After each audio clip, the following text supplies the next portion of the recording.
네, 안녕하세요. 한 주 ETF 시장을 정리해드리는 윤 선생입니다.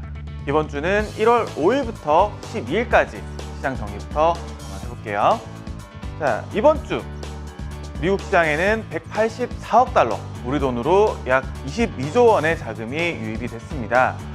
좀 특이한 점이 있는데 항상 이제 자금 유입을 유지해오던 미국 대형주 SPY라든가 IVV와 같은 S&P 500 ETF를 중심으로 자금 유출이 좀 발생을 했었고요. 반대로 이제 자금 유입 쪽 좀 살펴보면 해외 대형주들, 여기서 해외 대형주는 주로 이제 중국 쪽 그리고 레버리지 쪽으로 자금 유입이 굉장히 강하게 나타났습니다. 레버리지의 경우에는 아무래도 좀 단기 투자용으로 좀 자금이 유입된 걸로 보이는데 예를 들어서 이제 TQQQ 미국 나스닥 100 위로 3배짜리 ETF의 하나에만 22억 달러, 우리 돈으로 2조 6천억 원이 유입이 됐습니다. 네, 좀 유형별 ETF 등락률 바로 넘어가 살펴보면요, 중간중간 굉장히 좀 눈에 띄는 부분들이 있죠. 사실 살펴보면 먼저 이제 다우 그리고 나스닥은 조금 이제 수익률이 좀 갈렸어요. 다우는 소폭 하락을 했고요.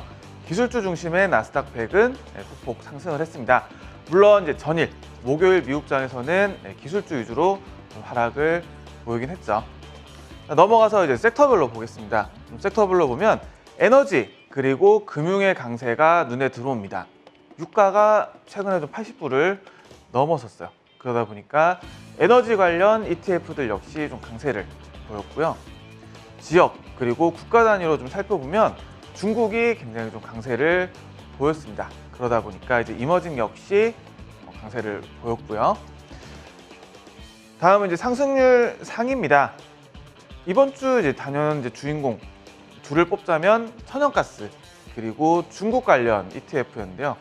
천연가스 ETF인 UNG의 경우에는 이번 한 주에만 약 24% 상승을 보였습니다. 이외에 이제 중국 인터넷 ETF인 K웹 그리고 미국에 상장되어 있는 중국 기업들을 묶은 PGJ의 경우 두 자릿수 상승을 좀 보였죠. 그 최근 1년 그 흐름으로 좀 보게 되면 UNG라서 그런지 굉장히 좀 U자형 반등을 좀 보여주었고요. 중국 인터넷 ETF인 K앱의 경우에는 최근 한 주에 좀 반등을 보이긴 했지만 최근 1년 기준으로 보면 여전히 갈 길이 좀 멀어 보입니다.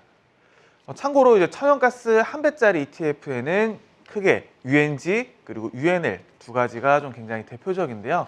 좀 세부적으로 살펴보면 UNG의 경우에는 가장 최근 천연가스 선물 하나를 편입해서 운용을 하고 있습니다.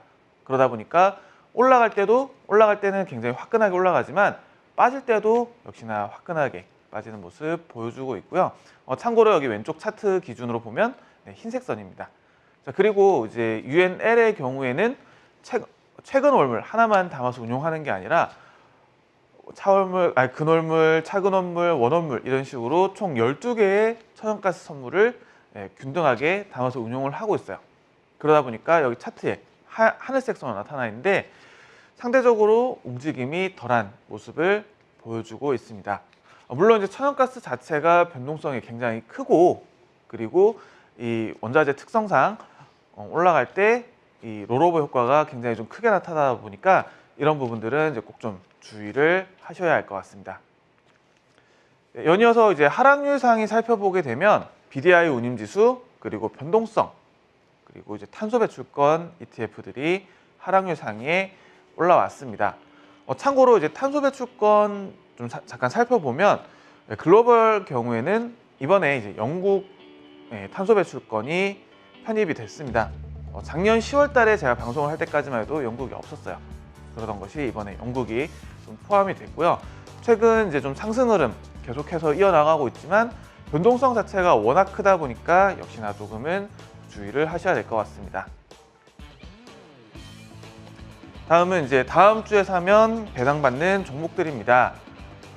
로즈 그리고 캐터필러와 같은 종목들이 다음 주에 배당락이 좀 예정이 되어 있어요. 그래서 좀 일정 챙겨서 꼭 좀 보시면 좋을 것 같고요. 계속해서 말씀드리지만 여기 있는 여기 있는 날짜들 배당락일의 경우에는 배당락일 전날까지는 매수를 하셔야지 배당을 받을 수가 있습니다. 그리고 마지막으로 살 수 있는 날짜가 배당락 전날인 거니까 가급적이면 좀 시간 여유를 두시고 매수를 하시는 게 바람직하고요. 제가 어제 이제 13일자로 자료를 하나 냈습니다. 연간 자료를 냈고 부제는 출구 전략, 그리고 당연한 것이 아니게 된 일상으로의 갈망이라는 제목이에요. 사실 이제 2년 전에 이제 마스크를 처음 낄 때까지만 하더라도 이제 마스크를 2년 동안이나 끼고 다니게 될 줄은 사실 꿈에도 몰랐었죠. 2년 동안이나 계속되어 온 각국 정부의 어떤 통제 정책, 그리고 코로나19를 막기 위한 각종 방역이라든가 혹은 재정 정책 등 이런 정책들이 2년 동안 계속되면서 다들 저뿐만 아니라 모두가 극도의 이제 피로감을 좀 느끼고 있고요. 그러다 보니까 이번에 오미크론 변이가 치명률이 좀 낮다라는 얘기가 나오면서 정부들 역시도 톤을 조금은 좀 낮추고 있는 모습입니다. 이렇게 이제 다시금 일상으로 돌아가는 과정에서 나타나는 어떤 금리 정상화, 그리고 어떤 증세라든가 이런 주요 키워드 14개를 정리해서 자료를 발간했으니까요. 이제 첨부될 링크 참고하셔가지고 많이 확인해 주시면 좋을 것 같습니다. 이번 주 윤선생 ETF는 여기까지고요. 역시나 이제 시장 동향 좀 참고하셔서 다음 주도 같이 좀 잘 버텨낼 수 있었으면 좋겠습니다. 윤선생이었습니다.